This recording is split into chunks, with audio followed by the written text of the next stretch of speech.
آزمونه که دلها را با محبت تاجیکستان پر میکند. تاجیکستان وطن عزیز من. امسال در برابر دیگر نفران قشرهای گوناگون جامعه، سربازان قسمهای حربی وزارت مدافع جمهوری تاجیکستان نیز در آزمون جمهوری تاجیکستان وطن عزیز من اشتراک فعالانه نمودند. ای وطن تو را نازم، نسل قهرمان داری. دور دوم است که سربازان قسمهای حربی وزارت مدافع منطقه باختر گارنیزون ختلان در آزمون جمهوری تاجیکستان وطن عزیز من فعالانه و با روحیه بلند شرکت می نمایند.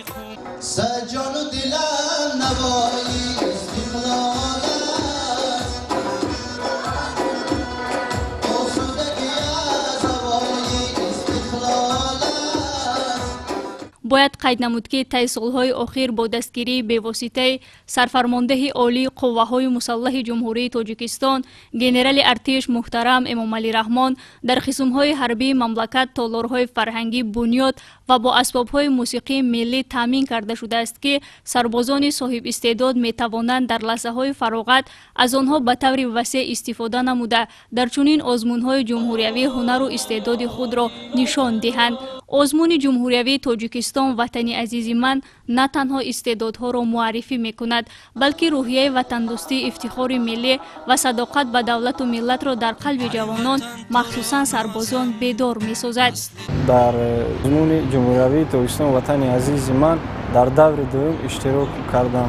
میخواستم میناداری خود را با سرفرمانده قوای عالی مسلح جمهوری تاجیکستان محترم امامعلی رحمان برسانم که برای سربازان چنین امکانیت‌ها فراهم آوردگی از شرایط خوب خدمت استفاده برده میتوانیم در آزمون‌ها و دیگر برنامه‌ها و مسابقه‌های ورزشی و فرهنگی و فراغتی اشتراک نماییم و مهارت خود را نشان بدهیم.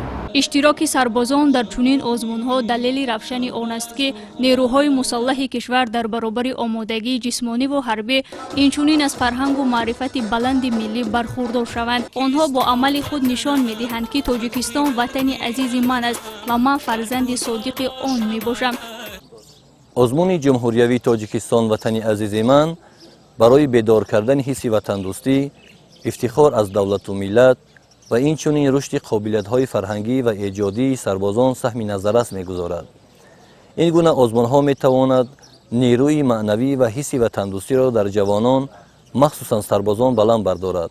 آنها امکانیت پیدا می‌کنند که در برابر خدمت در صف قوه‌های مسلح کشور با اشتراک در چنین آزمون‌ها هنر و استعدادهای خود را نشان دهند.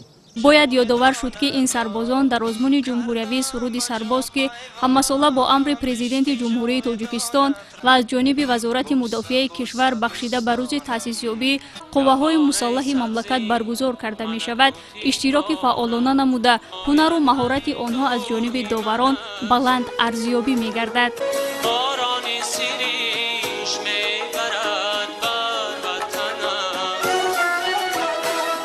کارشناسان اظهار می‌دارند که تربیت معنوی سربازان توسط چنین آزمون و چاره‌بینی‌ها بی‌شبهه در تحکیم شعور وطنداری و بلند برداشتن حس مسئولیت شناسی شهروندی سهم نظررس می‌گذارد.